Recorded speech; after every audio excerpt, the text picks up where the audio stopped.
Kaushik Reddy Arekapudi Gandhi episode పై ఎట్టకేలకు CM Revanth Reddy స్పందించారు. మా వాళ్ళ ఇంటికి వస్తామని కొంతమంది సవాల్ విసిరారు. మా వాళ్లే వాళ్ళ ఇంటికి వెళ్లి బుద్ధి చెప్పారు. మా ఇళ్లపై దాడి చేశారని ఇప్పుడు వాళ్ళు ఆరోపిస్తున్నారు. అలాంటప్పుడు దమ్ముంటే రా చూసుకుందాం సవాలంటూ ఎందుకు రెచ్చగొట్టడం అని ప్రశ్నించారు రేవంత్.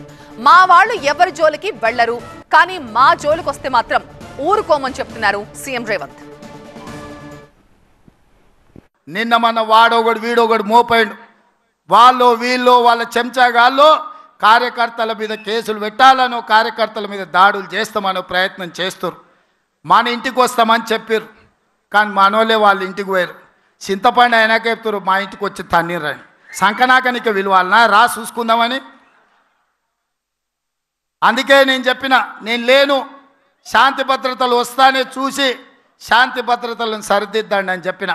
మా కార్యకర్తలు ఎవరి జోలికి పోరు, కానీ ఎవరన్నా మా జోలికి వచ్చి మా మంచితనాన్ని చేతగాని తనం అనుకుంటే చింతపండు అవుతుందని నేను చెప్పదలుచుకున్నాను. మా మహేష్ గౌడ్ గారు కొంచెం సౌమ్యుడు అయి ఉండొచ్చు, కాకపోతే వెనకాల నేనున్న సంగతి మరవద్దు.